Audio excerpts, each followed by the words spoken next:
जन्म मरण की टेक मोखे उजल सदा सुखी नानक सिमरत एक बाणी गुरु गुरु है बाणी बिच बाणी अमृत सारे गुरबाणी कहे सेवक जन माने परतख गुरु निस्तारे। बाणी गुरु शब्द गुरु ज्ञान गुरु धन धन साहिब श्री गुरु ग्रंथ साहिब जी की मिठी ते निकी गोद का आनंद माण रहे जुड़ बैठे सत्संगी जनों असी सारे ही बड़े बड़े भागे हाँ जो गुरु घर आके अपन हाजरियां लगवा रहे हैं। दास नूं सुभागा समा प्राप्त होया है ते इस समय दे विच मैं आप जी नाल कुछ क गुरमत अते इतिहासक विचारां दी सांझ पाउण दा यतन करांगा। विचारां दी सांझ पाउण तो पहला आओ असी सारे दो जहानां दे वाली साहिब कमाल गुरु गोबिंद सिंह महाराज जी की बख्शी फतेह की सांझ पाइए और सारी संगत में प्यार का सबूत दिंदे होया गज के आखना जी वाहिगुरू जी का खालसा वाहिगुरू जी की फतेह। पहला तो आप सारी संगत नूं ही खालसे दे प्रगट दिहाड़े अते सिख धर्म दे मोढी श्री गुरु नानक देव जी महाराज जी दे प्रकाश पुरब दी बहुत बहुत ਵਧਾਈਆਂ होण जी। ਹੁਣ ਬਹੁਤਾਂਤ ਲੋਕਾਂ ਦੇ ਮਨਾਂ ਦੇ ਵਿੱਚ ਸਵਾਲ ਉੱਠ ਰਿਹਾ ਹੋਵੇਗਾ ਕਿ ਅਸੀਂ ਕਿਹੜੇ ਲਫ਼ਜ਼ਾਂ ਦੀ ਵਰਤੋਂ ਕਰਨੀ ਹੈ। ਪ੍ਰਗਟ ਲਫ਼ਜ਼ ਦੀ ਵਰਤੋਂ ਕਰਨੀ ਹੈ, ਜਨਮ ਲਫ਼ਜ਼ ਦੀ ਵਰਤੋਂ ਕਰਨੀ ਹੈ ਜਾਂ ਸਾਜਨਾ ਲਫ਼ਜ਼ ਦੀ ਵਰਤੋਂ ਕਰਨੀ ਹੈ। ਕਿਉਂਕਿ ਕਈ ਜਿਹੜੇ ਵਿਅਕਤੀ ਨੇ ਉਹ ਕਹਿੰਦੇ ਨੇ ਸਾਨੂੰ ਕਹਿਣਾ ਚਾਹੀਦਾ ਹੈ ਖਾਲਸੇ ਦਾ ਸਾਜਨਾ ਦਿਵਸ ਹੈ, ਕਈ ਕਹਿੰਦੇ ਨੇ ਸਾਨੂੰ ਕਹਿਣਾ ਚਾਹੀਦਾ ਹੈ ਖਾਲਸੇ ਦਾ ਪ੍ਰਗਟ ਦਿਹਾੜਾ ਹੈ, ਕਈ ਕਹਿੰਦੇ ਨੇ ਸਾਨੂੰ ਕਹਿਣਾ ਚਾਹੀਦਾ ਹੈ कि खालसे का जन्म दिहाड़ा है। ਅਸੀਂ ਕੁਝ ਵੀ ਕਹਿ ਸਕਦੇ ਹਾਂ ਪਰ ਨਹੀਂ ਸਾਨੂੰ ਕਿਹੜੇ ਲਫ਼ਜ਼ਾਂ ਦੀ ਵਰਤੋਂ ਕਰਨੀ ਚਾਹੀਦੀ ਹੈ। ਪਹਿਲਾਂ ਅਸੀਂ ਗੱਲ ਕਰਾਂਗੇ ਕਿ ਖਾਲਸੇ ਦਾ ਪ੍ਰਗਟ ਦਿਹਾੜਾ ਹੈ ਜਾਂ ਖਾਲਸੇ ਦਾ ਸਾਜਨਾ ਦਿਵਸ ਹੈ। ਹੁਣ ਸਾਜਨਾ ਤੋਂ ਭਾਵ ਕੀ ਹੁੰਦਾ ਹੈ? ਸਾਜਨਾ ਤੋਂ ਭਾਵ ਹੁੰਦਾ ਬਣਾਉਣਾ, ਸਾਜਨਾ ਤੋਂ ਭਾਵ ਹੁੰਦਾ ਕਿਸੇ ਚੀਜ਼ ਨੂੰ ਬਣਾਉਣਾ। ਇਹ ਗੁਰੂ ਗੋਬਿੰਦ ਸਿੰਘ ਮਹਾਰਾਜ ਪਾਤਸ਼ਾਹ ਜੀ ਨੇ ਖਾਲਸਾ ਬਣਾਇਆ ਸੀ। यदि मैं आप जी नाल एक उदाहरण की सांझ पाउणी चाहूँगा। उदाहरण राही आप जी नूं इस बारे वाकफ करवाना चाहुंदा कि प्रगट लफ्ज़ दे विच ते साधना लफ्ज़ दे विच फर्क की हुंदा है। वरतों किहड़े शब्द दी किहड़े शब्द दी वरतों जिहड़ी है वो करनी चाहिदी है। मान लईए कि तुहाडे बच्चे दे विच कोई गुण है, वो खेडना चाहता, वो खिडारी बनना चाहता है, वो फुटबॉलर बनना चाहता, वो क्रिकेटर बनना चाहता है। ਜਾਂ ਮੰਨ ਲਈਏ ਕਿ ਤੁਹਾਡਾ ਬੱਚਾ ਪੜ੍ਹ ਲਿਖ ਕੇ ਡਾਕਟਰ ਬਣਨਾ ਚਾਹੁੰਦਾ ਹੈ, ਵਕੀਲ ਬਣਨਾ ਚਾਹੁੰਦਾ ਹੈ। ਹੁਣ ਉਹਦੇ ਵਿੱਚ ਇਹ ਗੁਣ ਆਪਣੇ ਆਪ ਹੀ ਪੈਦਾ ਹੋਇਆ ਹੈ, ਇਹ ਗੁਣ ਤੁਸੀਂ ਤਾਂ ਨਹੀਂ ਉਹਦੇ ਵਿੱਚ ਬਣਾਇਆ, ਉਹ ਇਹ ਗੁਣ ਜਿਹੜਾ ਉਹ ਆਪਣੇ ਆਪ ਉਹਦੇ ਵਿੱਚ ਪ੍ਰਗਟ ਹੋਇਆ ਹੈ। ਜਿਵੇਂ ਜਿਵੇਂ ਉਹਦੇ ਮਨ ਦੇ ਵਿੱਚ ਗੱਲਾਂ ਦਸੀਆਂ ਗਈਆਂ, ਉਹਦੇ ਮਨ ਦੇ ਵਿੱਚ ਉਹ ਸੋਚ ਬੈਠ ਗਈ ਕਿ ਉਹਨੂੰ ਕਿਸੇ ਨੇ ਦੱਸ ਦਿੱਤਾ ਤੂੰ ਖੇਡੇਗਾ, ਖੇਡ ਕੇ ਖਿਡਾਰੀ ਬਣੇਗਾ, ਤੇਰੇ ਜੀਵਨ ਦੇ ਵਿੱਚ ਤੈਨੂੰ ਇੰਨੇ ਫਾਇਦੇ ਹੋਣਗੇ, ਤੇਰਾ ਜੀਵਨ ਜਿਹੜਾ ਉਹ ਵਧੀਆ ਬਣ ਜਾਏਗਾ, ਤੈਨੂੰ ਇੰਨੇ ਮੁਨਾਫੇ ਹੋਣਗੇ। ਉਹਨੂੰ ਉਹੋ ਜੀ ਗੱਲ ਜਿਹੜੀ ਉਹ ਚੰਗੀ ਲੱਗ ਪਈ। ਉਹਨੇ ਉਹ ਜਿਹੜੀ ਸੋਚ ਸੀ, ਉਹ ਵਿਚਾਰ ਸੀ, ਉਹਨੇ ਉਹ ਵਿਚਾਰ ਆਪਣੇ ਮਨ ਦੇ ਵਿੱਚ ਟਿਕਾ ਲਈ। ਤੇ ਜਾਂ ਫਿਰ ਤੁਹਾਡੇ ਬੱਚੇ ਨੂੰ ਕਿਸੇ ਨੇ ਕਹਿ ਦਿੱਤਾ ਤੂੰ ਪੜ੍ਹ ਲਿਖ ਕੇ ਵੱਡਾ ਅਫਸਰ ਬਣ ਜਾ, ਵਕੀਲ ਬਣ ਜਾ ਜਾਂ ਡਾਕਟਰ ਬਣ ਜਾ, ਉਹਦੇ ਨਾਲ ਵੀ ਤੇਰੇ ਜੀਵਨ 'ਚ ਤੈਨੂੰ ਫਾਇਦਾ ਹੋਵੇਗਾ। ਤੇ ਇਹ ਗੁਣ ਜਿਹੜਾ ਸੀ ਉਹਦੇ ਵਿੱਚ ਆਪਣੇ ਆਪ ਪੈਦਾ ਹੋ ਗਿਆ। ਉਹ ਕਿਵੇਂ ਪੈਦਾ ਹੋਇਆ? ਵਿਚਾਰਾਂ ਨੂੰ ਸੁਣ ਸੁਣ ਕੇ ਉਹਨੂੰ ਜਿਹੜੀ ਚੀਜ਼ ਚੰਗੀ ਲੱਗੀ ਉਹਨੇ ਆਪਣੇ ਜੀਵਨ ਦੇ ਵਿੱਚ ਧਾਰ ਲਈ, ਆਪਣੇ ਮਨ ਦੇ ਵਿੱਚ ਧਾਰ ਲਈ ਤੇ ਅੱਗੇ ਉਹੀ ਚੀਜ਼ ਉਹਦਾ ਗੁਣ ਬਣ ਗਈ। ਹੁਣ ਇਹ ਜਿਹੜਾ ਗੁਣ ਹੈ ਇਹ ਆਪਣੇ ਆਪ ਤੁਹਾਡੇ ਬੱਚੇ ਦੇ ਵਿੱਚ ਪ੍ਰਗਟ ਹੋਇਆ ਹੈ, ਨਾ ਤੁਸੀਂ ਬਣਾਇਆ ਨਾ ਉਹ ਪੈਦਾ ਹੋਇਆ, ਪ੍ਰਗਟ ਹੋਇਆ ਹੈ। ਪ੍ਰਗਟ ਕੇਵਲ ਤਿੰਨ ਚੀਜ਼ਾਂ ਹੁੰਦੀਆਂ ਨੇ, ਸੋਚ, ਵਿਚਾਰ ਤੇ ਗੁਣ। ਇਸ ਤੋਂ ਇਲਾਵਾ ਧਰਤੀ ਤੇ ਕੋਈ ਚੀਜ਼ ਨਹੀਂ ਹੈ ਜਿਹੜੀ ਪ੍ਰਗਟ ਹੋਈ ਹੋਵੇ। ਕੇਵਲ ਸੋਚ, ਵਿਚਾਰ ਤੇ ਗੁਣ ਹੀ ਪ੍ਰਗਟ ਹੋ ਸਕਦੇ ਨੇ। ਤੇ ਖਾਲਸਾ ਕੀ ਹੈ? ਖਾਲਸੇ ਦਾ ਪ੍ਰਗਟ ਦਿਹਾੜਾ ਕਹਿਣਾ ਜਾਂ ਖਾਲਸੇ ਦਾ ਸਾਜਨਾ ਦਿਵਸ ਕਹਿਣਾ, ਉਸ ਤੋਂ ਪਹਿਲਾਂ ਸਾਨੂੰ ਪਤਾ ਹੋਣਾ ਚਾਹੀਦਾ ਕਿ ਖਾਲਸਾ ਕੀ ਹੈ। ਖਾਲਸਾ ਦੀ ਕੀ ਸੀ? ਇੱਕ ਸੋਚ ਸੀ, एक गुणा का भंडार सी जिसकी शुरुआत की गुरु नानक साहब पातशाह जी ने। ते ए सी गुणा का भंडार सी, एक सोच सी ते प्रगट करनी सी। ते जे मान लईए ਤੁਹਾਨੂੰ पता चल गया ਤੁਹਾਡੇ ਬੱਚੇ ਦੇ ਵਿੱਚ ਗੁਣ ਹੈ ਕਿ ਉਹ ਪੜ੍ਹ ਲਿਖ ਕੇ ਵਕੀਲ ਬਣਨਾ ਚਾਹੁੰਦਾ ਜਾਂ ਖੇਡ ਕੇ ਖਿਡਾਰੀ ਬਣਨਾ ਚਾਹੁੰਦਾ, ਤੁਸੀਂ ਕੀ ਕਰੋਗੇ? ਆਪਣੇ ਬੱਚੇ ਦੇ ਉਸ ਗੁਣ ਨੂੰ, ਉਹਦੇ ਹੁਨਰ ਨੂੰ, ਉਹਦੀ ਕਾਬਲੀਅਤ ਨੂੰ ਵਧਾਓਗੇ, ਉਹਨੂੰ ਜਗ ਪ੍ਰਦਰਸ਼ਿਤ ਕਰੋਗੇ ਤਾਂ ਕਿ ਲੋਕਾਂ ਨੂੰ ਵੀ ਪਤਾ ਚੱਲੇ ਮੇਰੇ ਬੱਚੇ ਦੇ ਵਿੱਚ ਗੁਣ ਹੈ, ਮੇਰੇ ਬੱਚੇ ਵਿੱਚ ਕਾਬਲੀਅਤ ਹੈ। ਤੁਸੀਂ ਉਹਦੇ ਉਸ ਗੁਣ ਨੂੰ, ਉਹਦੀਆਂ ਵਿਚਾਰਾਂ ਨੂੰ ਅੱਗੇ ਉਜਾਗਰ ਕਰੋਗੇ, ਉਭਾਰੋਗੇ। ਤੇ ਉਹੀ सब गुरु गोबिंद सिंह महाराज पातशाह जी ने किया। खालसा तक गुरु नानक साहब पातशाह जी ने शुरुआत कर दी थी। उन्होंने सच की विचारधारा दसी, लोगों को अपना जीवन सफला बनाने बारे दसिया, लोगों को वो गल पसंद आई, उन्होंने समझ लगी कि इस तरह से अपना जीवन सफला बना सकते हैं। उन्होंने उस विचारधारा को अपने जीवन के विच कमाया। ਹੁਣ ਉਹ ਜਿਹੜਾ ਗੁਣ ਉਹਨਾਂ ਨੇ ਆਪਣੇ ਜੀਵਨ ਦੇ ਵਿੱਚ ਕਮਾਇਆ ਉਸ ਨੂੰ ਪ੍ਰਗਟ ਕਰਨ ਦੀ ਲੋੜ ਸੀ।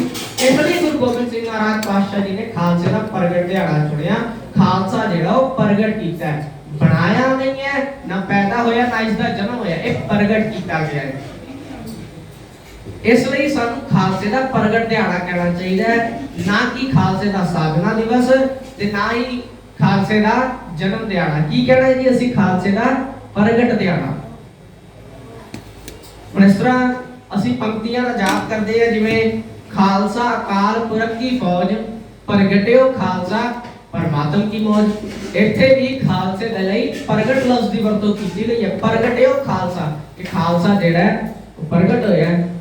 ਹੁਣ ਦੂਜਾ ਸਵਾਲ ਸਾਡੇ ਮਨ ਦੇ ਵਿੱਚ ਪੈਦਾ ਹੋ ਗਿਆ ਕਿ ਇਸ ਤਰ੍ਹਾਂ ਪ੍ਰਗਟ ਲਫ਼ਜ਼ ਦੀ ਵਰਤੋਂ ਤਾਂ ਹੋਰ ਵੀ ਕਈ ਵਾਰੀ ਕੀਤੀ ਗਈ ਹੈ, ਜਿਵੇਂ ਕਿਹਾ ਜਾਂਦਾ ਸਤਿਗੁਰੂ ਨਾਨਕ ਪ੍ਰਗਟਿਆ, ਮਿੱਟੀ ਧੁੰਦ ਜਗ ਚਾਨਣ ਹੋਆ।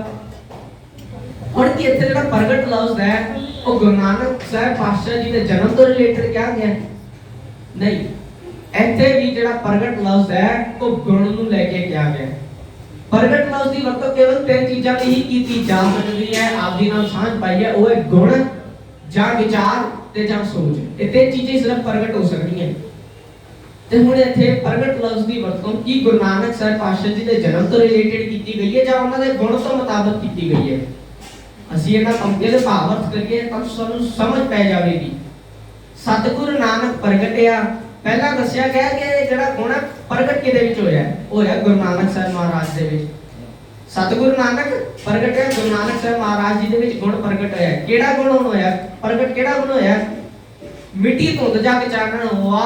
ਉਹ ਸੱਚਾਈ ਦਾ ਜਿਹੜਾ ਗੁਣ ਹੈ, ਇਮਾਨਦਾਰੀ ਦਾ ਜਿਹੜਾ ਗੁਣ ਹੈ, ਸੱਚਾਈ ਦੀ ਵਿਚਾਰਧਾਰਾ ਨੂੰ ਆਪਣੇ ਜੀਵਨ ਦੇ ਵਿੱਚ ਕਮਾਉਣ ਦਾ ਜਿਹੜਾ ਗੁਣ ਹੈ, ਇਹ ਗੁਣ ਪ੍ਰਗਟ ਹੋਇਆ ਹੈ, ਜਿਹਦੇ ਕਰਕੇ ਧਰਤੀ ਤੇ ਜਿਹੜਾ ਝੂਠ ਦਾ, ਪਾਪ ਦਾ ਬੋਲਬਾਲਾ ਸੀ, ਉਹ ਕਾਲੀ ਹਨੇਰੀ ਰਾਤ ਸੀ, ਉਸ ਦੇ ਵਿੱਚ ਇੱਕ ਚਾਨਣ ਆਇਆ, ਇੱਕ ਰੋਸ਼ਨੀ ਆਈ। ਇੱਥੇ ਜਿਹੜਾ ਪ੍ਰਗਟ ਲਫ਼ਜ਼ ਦੀ ਵਰਤੋਂ ਕੀਤੀ ਗਈ ਹੈ ਉਹ ਗੁਰੂ ਨਾਨਕ ਸਾਹਿਬ ਪਾਤਸ਼ਾਹ ਜੀ ਦੇ ਗੁਣਾਂ ਨੂੰ ਲੈ ਕੇ ਕੀਤੀ ਗਈ ਹੈ, ਨਾ ਕਿ ਉਹਨਾਂ ਦੇ ਜਨਮ ਦੇ ਮੁਤਾਬਕ ਕੀਤੀ ਗਈ ਹੈ। ਜਿਵੇਂ ਪਹਿਲਾਂ ਵੀ ਆਪ ਜੀ ਨਾਲ ਵਿਚਾਰਾਂ ਕਰਦੇ ਆ, ਮੈਂ ਪੰਕਤੀ ਦੱਸੀ ਸੀ, ਪ੍ਰਗਟ ਭਏ ਗੁਰ ਤੇਗ ਬਹਾਦਰ, ਸਗਲ ਸ੍ਰਿਸ਼ਟ ਪੈ ਢਾਬੀ ਚਾਦਰ। ਇਹਦੇ ਵਿੱਚ ਵੀ ਸੇਮ ਉਹੀ ਗੱਲ ਕੀਤੀ ਗਈ ਹੈ, ਗੁਣ ਨੂੰ ਪ੍ਰਗਟ ਕਿਹਾ ਗਿਆ ਹੈ। ਪ੍ਰਗਟ ਭਏ ਗੁਰ ਤੇਗ ਬਹਾਦਰ, ਪਹਿਲਾਂ ਦੱਸਿਆ ਗਿਆ ਕਿ ਕਿਹਦੇ ਵਿੱਚ ਇਹ ਗੁਣ ਪ੍ਰਗਟ ਹੋਇਆ? ਗੁਰੂ ਤੇਗ ਬਹਾਦਰ ਮਹਾਰਾਜ ਪਾਤਸ਼ਾਹ ਜੀ ਦੇ ਵਿੱਚ। ਗੁਣ ਕਿਹੜਾ ਹੈ? ਸਗਲ ਸ੍ਰਿਸ਼ਟ ਪੈ ਢਾਬੀ ਚਾਦਰ, ਕਿ ਕਿਸੇ ਦਾ ਧਰਮ ਬਚਾਉਣ ਦੇ ਲਈ ਉਹਨਾਂ ਨੇ ਆਪਣੀ ਸ਼ਹਾਦਤ ਦੇ ਦਿੱਤੀ। ਇਹ ਆਪਣੇ ਆਪ ਚ ਇੰਨਾ ਵੱਡਾ ਗੁਣ ਹੈ। ਇਸ ਲਈ ਇੱਥੇ ਪ੍ਰਗਟ ਲਫ਼ਜ਼ ਦੀ ਵਰਤੋਂ ਉਹਨਾਂ ਦੇ ਇਸ ਗੁਣ ਨੂੰ ਲੈ ਕੇ ਕੀਤੀ ਗਈ ਹੈ, ਨਾ ਕਿ ਉਹਨਾਂ ਦੇ ਵੀ ਜਨਮ ਦੇ ਮੁਤਾਬਕ ਕੀਤੀ ਗਈ ਹੈ। ਹੋਰ ਪੜ੍ਹਦੇ ਆ ਤੇ ਸਾਨੂੰ ਯਾਦ ਆਉਂਦਾ ਹੈ ਕਿ ਕਿਹਾ ਜਾਂਦਾ ਹੈ, ਵਾਹ ਪ੍ਰਗਟਿਓ ਮਰਦ ਅਗੰਮੜਾ, ਬਰਿਆਮ ਅਕੇਲਾ, ਵਾਹ ਵਾਹ ਗੋਬਿੰਦ ਸਿੰਘ ਆਪੇ ਗੁਰ ਚੇਲਾ। ਇੱਥੇ ਵੀ ਉਹਨਾਂ ਦੇ ਗੁਣਾਂ ਤੋਂ ਮੁਤਾਬਕ ਹੀ ਪ੍ਰਗਟ ਲਫ਼ਜ਼ ਦੀ ਵਰਤੋਂ ਕੀਤੀ ਗਈ ਹੈ। ਇੱਥੇ ਕਿਹਾ ਗਿਆ ਉਸ ਗੁਣ ਨੂੰ, ਕਿਹੜਾ ਗੁਣ? ਗੁਰੂ ਚੇਲੇ ਦਾ ਗੁਣ। ਵਾਹ ਪ੍ਰਗਟਿਓ ਮਰਦ ਅਗੰਮੜਾ, ਬਰਿਆਮ ਅਕੇਲਾ, ਵਾਹ ਵਾਹ ਗੋਬਿੰਦ ਸਿੰਘ ਆਪੇ ਗੁਰ ਚੇਲਾ।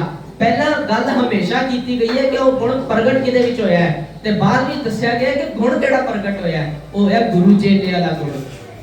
ਗੁਰੂ ਚੇਲੇ ਵਾਲਾ ਗੁਣ ਜਿਹੜਾ ਉਹ ਗੁਰੂ ਗੋਬਿੰਦ ਸਿੰਘ ਮਹਾਰਾਜ ਪਾਤਸ਼ਾਹ ਜੀ ਦੇ ਵਿੱਚ ਪ੍ਰਗਟ ਹੋਇਆ ਹੈ, ਤੇ ਉਸ ਗੁਣ ਲਈ ਅਸੀਂ ਪ੍ਰਗਟ ਲਫ਼ਜ਼ ਦੀ ਵਰਤੋਂ ਕੀਤੀ ਗਈ ਹੈ, ਨਾ ਕਿ ਜਨਮ ਦੇ ਲਈ। ਤੇ ਪ੍ਰਗਟ ਲਫ਼ਜ਼ ਦੀ ਵਰਤੋਂ ਜਿਹੜੀ ਹੈ ਉਹ ਹਮੇਸ਼ਾ ਸੋਚ, ਗੁਣ ਤੇ ਵਿਚਾਰ ਲਈ ਹੀ ਕੀਤੀ ਜਾ ਸਕਦੀ ਹੈ। ਇਸ ਲਈ ਅਸੀਂ ਕਨਫਿਊਜ਼ ਨਹੀਂ ਹੋਣਾ ਹੈ ਕਿ ਅਸੀਂ ਖਾਲਸੇ ਦਾ ਸਾਧਨਾ ਦਿਵਸ ਕਹਿਣਾ ਹੈ ਜਾਂ ਖਾਲਸੇ ਦਾ ਪ੍ਰਗਟ ਦਿਹਾੜਾ ਕਹਿਣਾ ਹੈ ਜਾਂ ਖਾਲਸੇ ਦਾ ਜਨਮ ਦਿਨ ਕਹਿਣਾ ਹੈ, ਹਮੇਸ਼ਾ ਅਸੀਂ ਕੀ ਕਹਿਣਾ, ਖਾਲਸੇ ਦਾ ਪ੍ਰਗਟ ਦਿਹਾੜਾ, ਕਿਉਂਕਿ ਖਾਲਸੇ ਦਾ ਨਾ ਜਨਮ ਹੋਇਆ ਹੈ, ਨਾ ਖਾਲਸਾ ਪੈਦਾ ਹੋਇਆ, ਉਹ ਪ੍ਰਗਟ ਹੋਇਆ ਹੈ। ਤੇ ਅੱਗੇ ਅਸੀਂ ਗੱਲ ਕਰਨੀ ਹੈ ਕਿ ਗੁਰੂ ਗੋਬਿੰਦ ਸਿੰਘ ਮਹਾਰਾਜ ਪਾਤਸ਼ਾਹ ਜੀ ਨੇ ਖਾਲਸੇ ਦੇ ਪ੍ਰਗਟ ਦਿਹਾੜੇ ਦੇ ਲਈ ਪਹਿਲੀ ਵਿਸਾਖੀ ਕਿਉਂ ਚੁਣੀ, ਅੱਜ ਦਾ ਦਿਨ ਹੀ ਕਿਉਂ ਚੁਣਿਆ ਸੀ? ਕਿਉਂਕਿ ਅੱਜ ਦੇ ਦਿਨ ਹੀ ਮੈਂ ਆਪ ਜੀ ਨੂੰ ਕਿਹਾ ਕਿ ਆਪ ਸਾਰਿਆਂ ਨੂੰ ਗੁਰੂ ਨਾਨਕ ਸਾਹਿਬ ਜੀ ਦੇ ਪ੍ਰਕਾਸ਼ ਪੁਰਬ ਦੀਆਂ ਬਹੁਤ ਬਹੁਤ ਵਧਾਈਆਂ, ਕਿਉਂਕਿ ਅੱਜ ਦੇ ਦਿਨ ਹੀ ਸਿੱਖ ਧਰਮ ਦੇ ਮੋਢੀ ਗੁਰੂ ਨਾਨਕ ਸਾਹਿਬ ਮਹਾਰਾਜ ਪਾਤਸ਼ਾਹ ਜੀ ਦਾ ਪ੍ਰਕਾਸ਼ ਪੁਰਬ ਹੈ। ਅੱਜ ਦੇ ਦਿਨ ਹੀ ਗੁਰੂ ਨਾਨਕ ਸਾਹਿਬ ਜੀ ਦਾ ਪ੍ਰਕਾਸ਼ ਪੁਰਬ ਹੈ। ਜੇਕਰ ਅਸੀਂ ਐਸਜੀਪੀਸੀ ਦੀਆਂ ਕਿਤਾਬਾਂ ਵੇਖੀਏ, ਉਸ ਦੇ ਵਿੱਚ ਚੈੱਕ ਕਰੀਏ ਜਾਂ ਗੂਗਲ ਤੇ ਸਰਚ ਕਰੀਏ ਤਾਂ ਗੁਰੂ ਨਾਨਕ ਸਾਹਿਬ ਜੀ ਦਾ ਜਿਹੜਾ ਪ੍ਰਕਾਸ਼ ਪੁਰਬ ਹੈ ਉਹ 15 ਅਪ੍ਰੈਲ ਦਾ ਦੱਸਿਆ ਜਾਂਦਾ ਹੈ।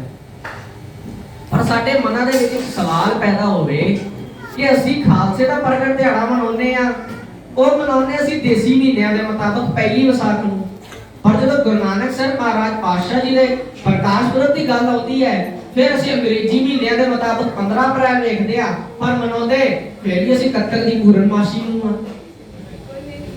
ਪਹਿਲੀ ਵਿਸਾਖ ਨੂੰ ਅਸੀਂ ਗੁਰੂ ਨਾਨਕ ਸਾਹਿਬ ਮਹਾਰਾਜ ਪਾਤਸ਼ਾਹ ਜੀ ਦਾ ਪ੍ਰਕਾਸ਼ ਪੁਰਬ ਨਹੀਂ ਮਨਾਉਂਦੇ ਕਰਦਾ ਸੀ ਕੱਤਕ ਦੀ ਪੂਰਨਮਾਸ਼ੀ ਨੂੰ। ਹੁਣ ਇਹ ਵੀ ਇੱਕ ਸਵਾਲ ਹੈ, ਇਹਦਾ ਜਵਾਬ ਕੀ ਹੈ? ਕਿਉਂਕਿ ਅੱਜ ਸਾਡੇ ਦੇ ਵਿਪਰਵਾਦ ਦਾ ਜ਼ੋਰ ਹੀ ਹੈ ਕਿ ਅਸੀਂ ਖਾਲਸੇ ਦਾ ਪ੍ਰਗਟ ਦਿਹਾੜਾ ਤਾਂ ਪਹਿਲੀ ਵਿਸਾਖ ਨੂੰ ਮਨਾਉਂਦੇ ਆ, ਸਹੀ ਤਰੀਕ ਨੂੰ ਮਨਾਉਂਦੇ ਆ, ਪਰ ਗੁਰੂ ਨਾਨਕ ਸਾਹਿਬ ਮਹਾਰਾਜ ਜੀ ਦਾ ਪ੍ਰਕਾਸ਼ ਪੁਰਬ ਉਹ ਕੱਤਕ ਦੀ ਪੂਰਨਮਾਸ਼ੀ ਨੂੰ ਮਨਾਉਂਦੇ ਆ। ਤੇ ਅੱਜ ਅਸੀਂ ਪ੍ਰਣ ਕਰਨਾ ਹੈ, ਕਿਉਂ? ਕਿਉਂਕਿ ਇਹ ਸਾਡੇ ਦੇ ਵਿਪਰਵਾਦ ਦਾ ਜ਼ੋਰ ਹੈ ਤੇ ਅੱਜ ਅਸੀਂ ਇਹ ਪ੍ਰਣ ਕਰਨਾ ਹੈ ਕਿ ਅਸੀਂ ਹਰ ਸਾਲ ਗੁਰੂ ਨਾਨਕ ਸਾਹਿਬ ਮਹਾਰਾਜ ਜੀ ਦਾ ਪ੍ਰਕਾਸ਼ ਪੁਰਬ ਵੀ ਖਾਲਸੇ ਦੇ ਪ੍ਰਗਟ ਦਿਹਾੜੇ ਵਾਲੇ ਦਿਨ ਹੀ ਮਨਾਵਾਂਗੇ। ਭਾਵ ਪਹਿਲੀ ਵਿਸਾਖ ਦਾ ਉਹਨਾਂ ਦਾ ਪ੍ਰਕਾਸ਼ ਪੁਰਬ ਹੈ, ਪਹਿਲੀ ਵਿਸਾਖ ਦਾ ਹੀ ਖਾਲਸੇ ਦਾ ਪ੍ਰਗਟ ਦਿਹਾੜਾ ਹੈ ਤੇ ਅੱਜ ਹੀ ਹੈ। ਤੇ ਅੱਜ ਅਸੀਂ ਖਾਲਸੇ ਦਾ ਪ੍ਰਗਟ ਦਿਹਾੜਾ ਵੀ ਮਨਾਉਣਾ ਹੈ ਤੇ ਗੁਰੂ ਨਾਨਕ ਸਾਹਿਬ ਜੀ ਦਾ ਪ੍ਰਕਾਸ਼ ਪੁਰਬ ਵੀ ਮਨਾਉਣਾ ਹੈ। ਤੇ ਹੁਣ ਸਵਾਲ ਪੈਦਾ ਹੋ ਜਾਵੇ, ਜੇ ਅੱਜ ਹੀ ਗੁਰੂ ਨਾਨਕ ਸਾਹਿਬ ਜੀ ਦਾ ਪ੍ਰਕਾਸ਼ ਪੁਰਬ ਹੈ ਤਾਂ ਜੀ ਗੁਰੂ ਗੋਬਿੰਦ ਸਿੰਘ ਮਹਾਰਾਜ ਪਾਤਸ਼ਾਹ ਜੀ ਨੂੰ ਨਹੀਂ ਪਤਾ ਸੀ ਕਿ ਪਹਿਲੀ ਵਿਸਾਖ ਦਾ ਗੁਰੂ ਨਾਨਕ ਸਾਹਿਬ ਜੀ ਦਾ ਪ੍ਰਕਾਸ਼ ਪੁਰਬ ਹੈ? ਉਹਨਾਂ ਨੇ ਪਹਿਲੀ ਵਿਸਾਖ ਦੀ ਤਰੀਕ ਕਿਉਂ ਚੁਣੀ? ਕੋਈ ਹੋਰ ਤਰੀਕ ਕਿਉਂ ਨਹੀਂ ਚੁਣੀ? ਕੋਈ ਹੋਰ ਦਿਨ ਕਿਉਂ ਨਹੀਂ ਚੁਣਿਆ? ਇਹਦੇ ਪਿੱਛੇ ਇੱਕ ਹੀ ਇੱਕ ਸੰਬੰਧ ਹੈ, ਉਹ ਹੈ ਜੋਤ ਤੇ ਜੁਗਤ ਦਾ। ਗੁਰੂ ਗੋਬਿੰਦ ਸਿੰਘ ਮਹਾਰਾਜ ਪਾਤਸ਼ਾਹ ਜੀ ਨੂੰ ਪਤਾ ਸੀ ਕਿ ਅੱਜ ਦੇ ਦਿਨ ਹੀ ਗੁਰੂ ਨਾਨਕ ਸਾਹਿਬ ਮਹਾਰਾਜ ਜੀ ਦਾ ਪ੍ਰਕਾਸ਼ ਹੋਇਆ, ਇਸੇ ਕਰਕੇ ਗੁਰੂ ਗੋਬਿੰਦ ਸਿੰਘ ਮਹਾਰਾਜ ਪਾਤਸ਼ਾਹ ਜੀ ਨੇ ਪਹਿਲੀ ਵਿਸਾਖ ਦਾ ਦਿਨ ਚੁਣਿਆ। ਹੁਣ ਗੁਰੂ ਗੋਬਿੰਦ ਸਿੰਘ ਮਹਾਰਾਜ ਪਾਤਸ਼ਾਹ ਜੀ ਨੇ ਖਾਲਸੇ ਦੇ ਪ੍ਰਗਟ ਦਿਹਾੜੇ ਲਈ ਦਿਨ ਚੁਣ ਲਿਆ ਤੇ ਫਿਰ ਅੱਗੇ ਗੁਰੂ ਗੋਬਿੰਦ ਸਿੰਘ ਮਹਾਰਾਜ ਪਾਤਸ਼ਾਹ ਜੀ ਨੇ ਕੀਤਾ ਕੀ?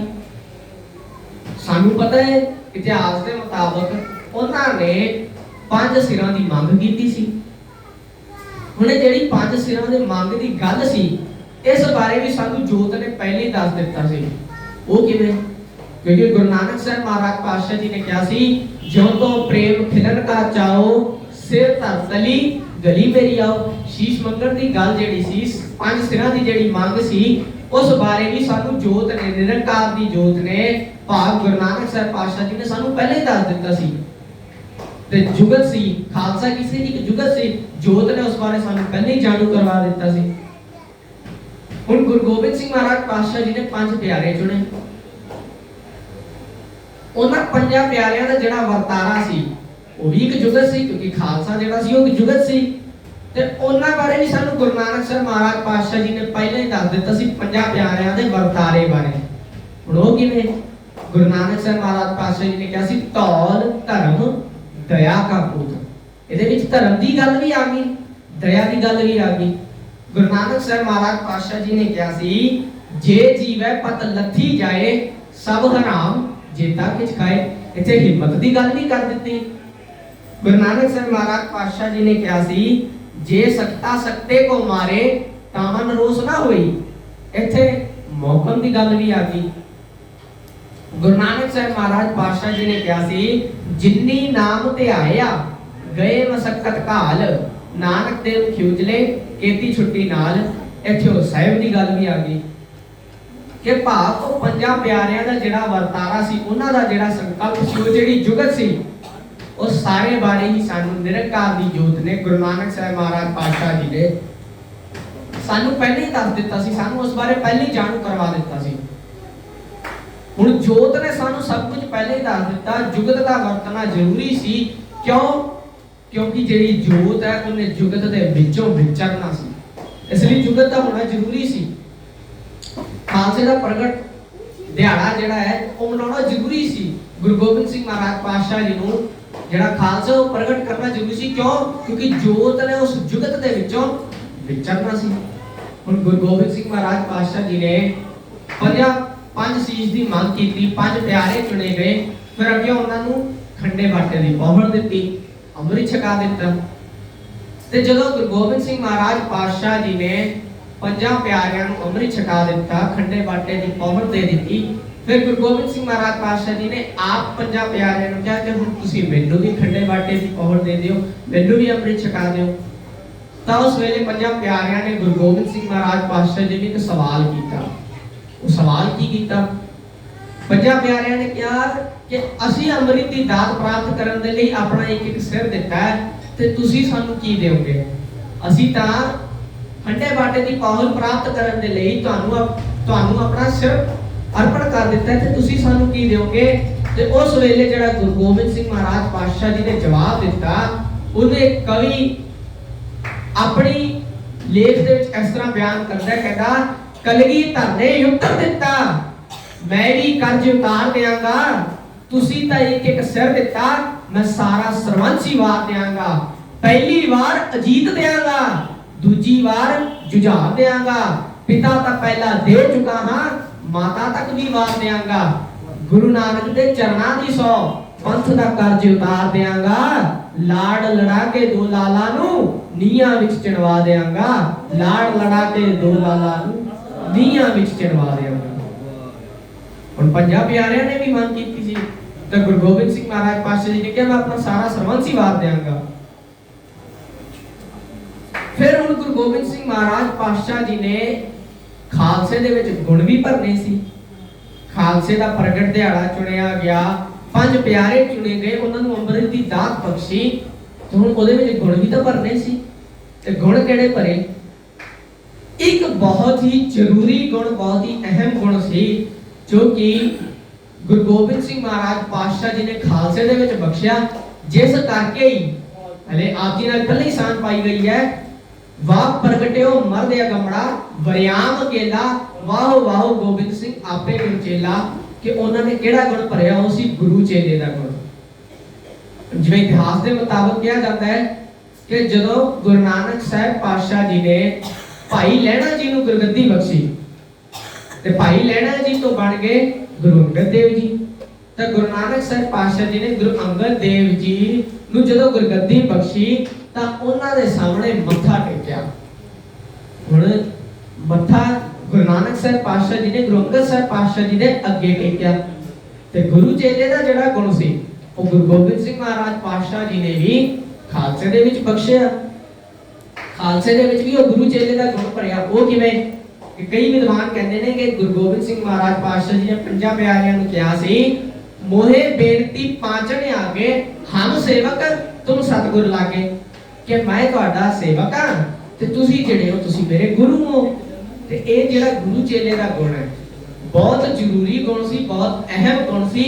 ये गुण गुरु गोबिंद सिंह महाराज पातशाह जी ने खालसे दे विच बख्शिया, जिस करके उन्हां नूं क्या जानदा है, वाह प्रगटियो मर्द अगमड़ा वरियाम अकेला, वाह वाह गोबिंद सिंह आपे गुरु चेला।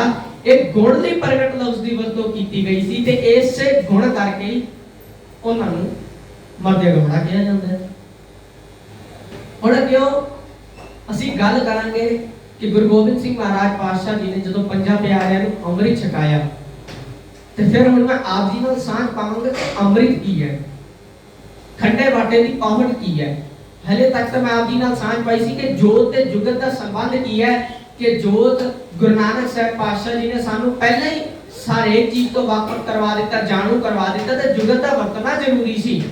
जोत ने जो गल उन्होंने कही को जुगत दे विच वरतनी जरूरी सी, ते जोत ते जुगत दा संबंध सी। खालसे लई प्रगट लफ्ज़ दी वरतों करनी चाहिदी सी।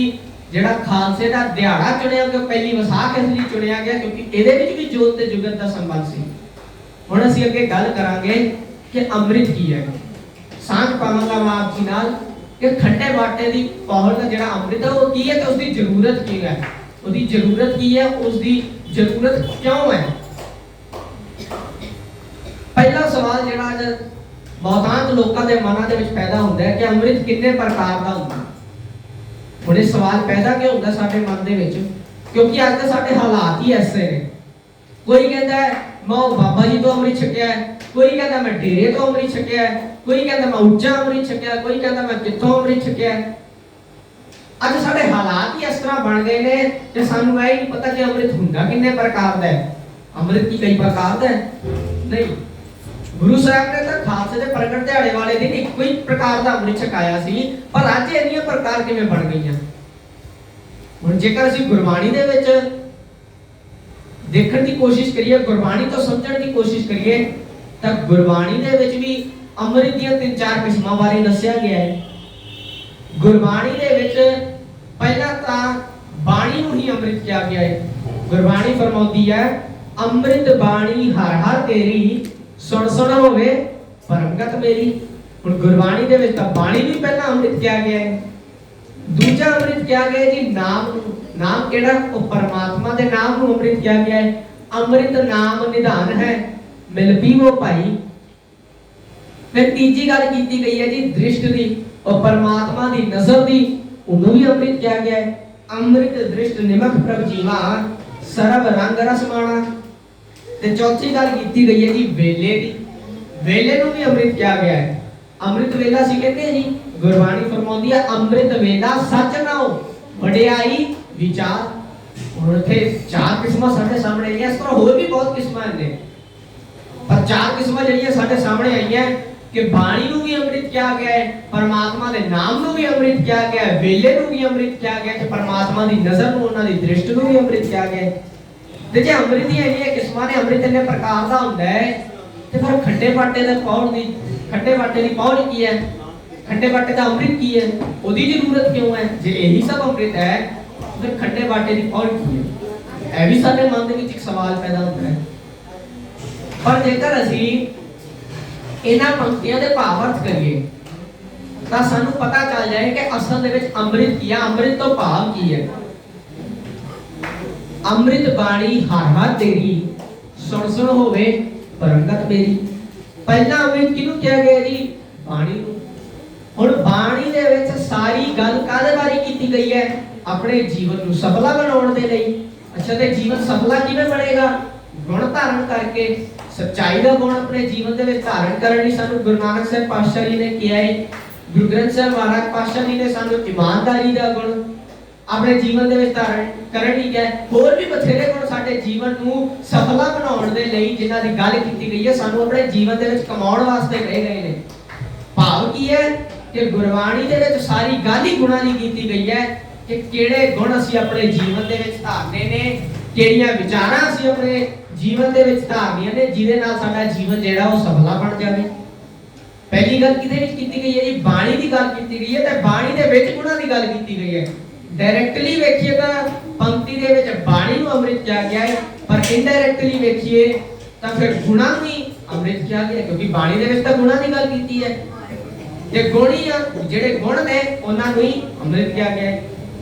दूजी पंक्ति दी सांझ पाई सी कि वो परमात्मा दे नाम नूं अमृत किया गया है। अमृत नाम निधान है मिल पीवो भाई। मैं आप जी नाल पहला भी विचारां दी सांझ पाई सी कि वो परमात्मा दा नाम असीं जपना किवें है, परमात्मा दी बंदगी करनी किवें है। ते उस तो मैं दस्सिया सी, उदों भी आप जी नाल सांझ पाई सी कि परमात्मा दी बंदगी की है? चंगे गुण अपने जीवन दे विच धारने, सच्चाई दे राह ते तुरना। सच्चाई दे राह ते तुरन तो भाव कि अपने जीवन दे विच सच कमाउणा। सच की है? ओहे गुण। ईमानदारी कमाउणी। ईमानदारी की है? ओहे गुण। किसी दा भला कर देना, वो भी की है एक गुण। भाव उस परमात्मा दा नाम जपना, परमात्मा दी बंदगी करनी, भाव की है गुणां नूं अपने जीवन दे विच धारना। इत्थे भी डायरेक्टली नाम नूं अमृत किया गया है, पर इनडायरेक्टली गुणां नूं अमृत किया गया है। तीजी पंक्ति दी सांझ पाई सी अमृत दृष्ट निमक प्रभ जीवा सर्व रंग रस माणा। परमात्मा दी नजर नूं अमृत किया गया है। हुण परमात्मा दी नजर साडे ते पएगी किवें?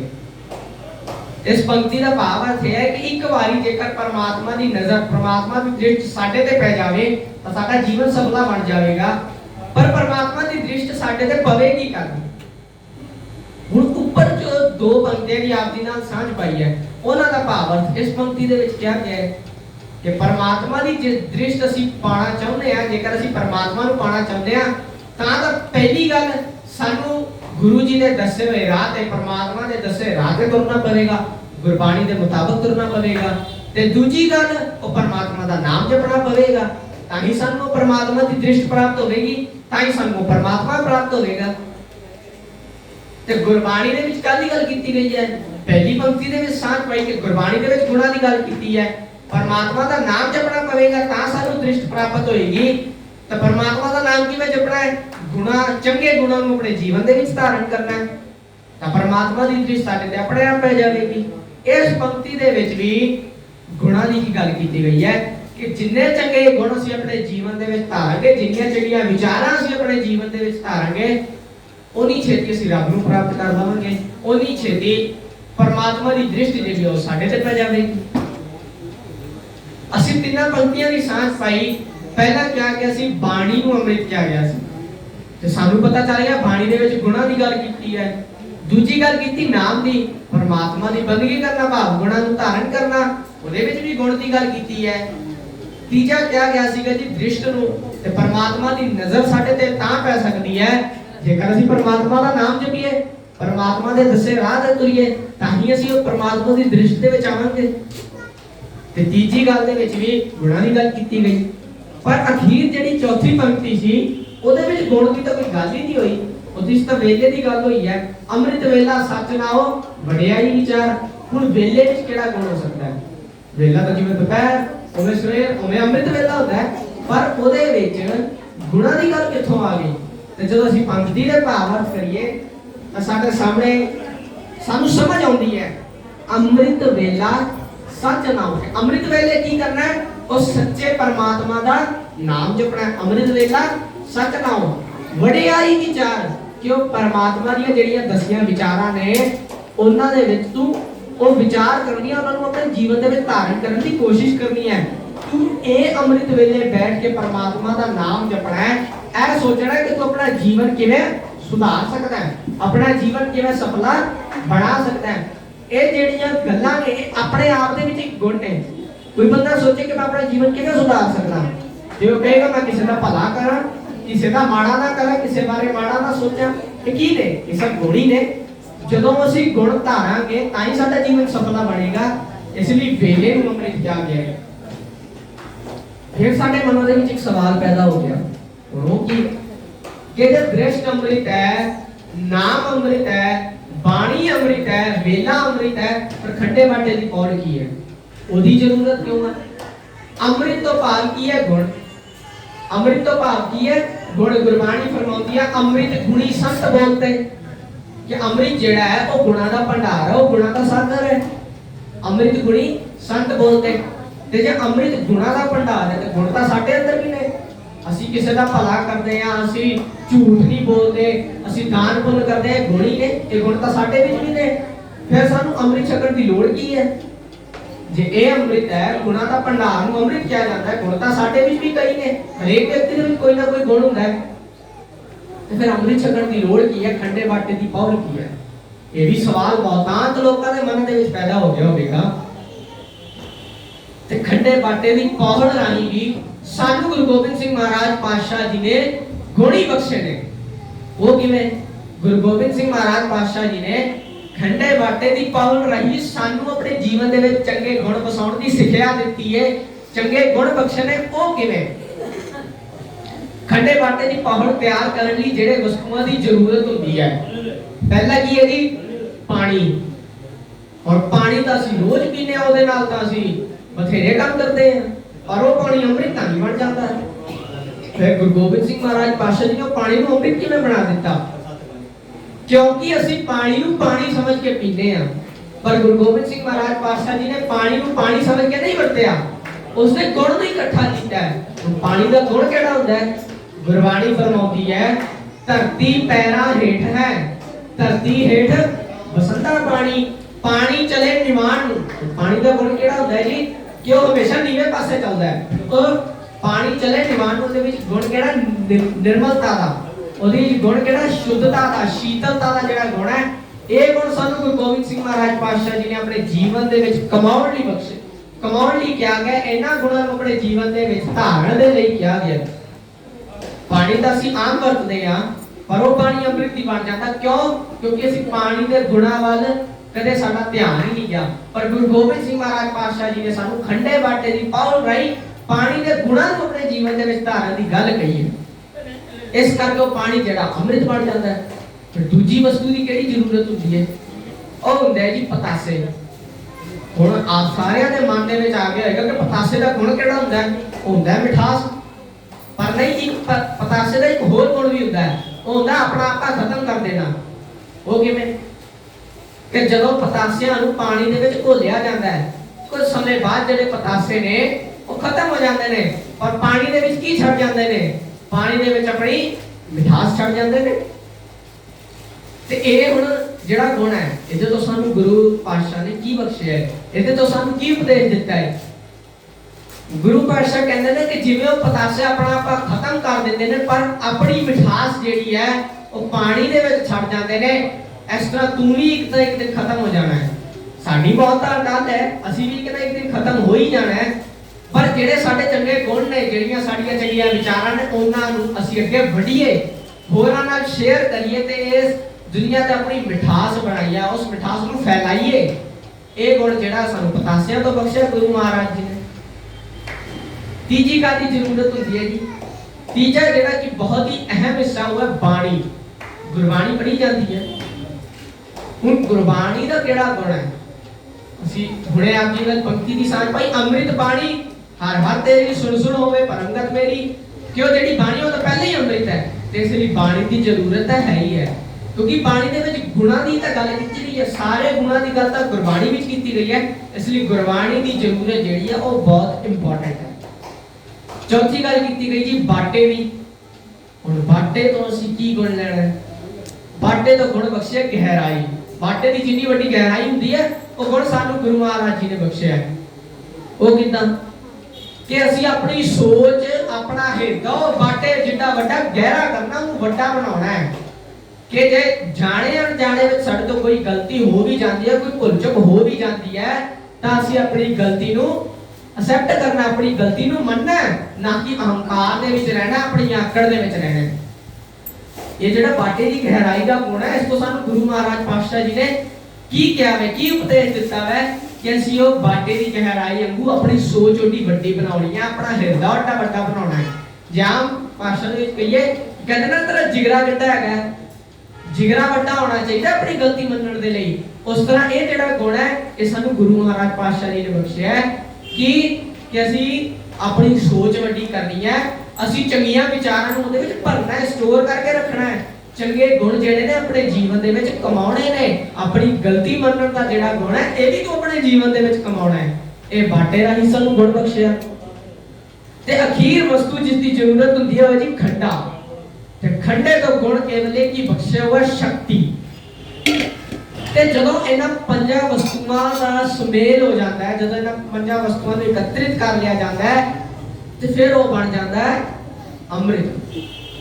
ਤੇ ਜੇ ਮੰਨ ਲਈਏ ਕੋਈ ਵਿਅਕਤੀ ਜਿਹੜਾ ਉਹ ਪੰਜਾਂ ਵਸਤੂਆਂ ਦਾ ਸੁਮੇਲ ਕਰ ਲੈਂਦਾ ਹੈ, ਪਰ ਉਹ ਅੰਮ੍ਰਿਤ ਉਦੋਂ ਤੱਕ ਨਹੀਂ ਬਣੂਗਾ ਜਦੋਂ ਤੱਕ ਉਹਦੇ ਵਿੱਚ ਗੁਣਾਂ ਦੀ ਗੱਲ ਹੀ ਨਹੀਂ ਕੀਤੀ ਗਈ ਹੋਵੇਗੀ।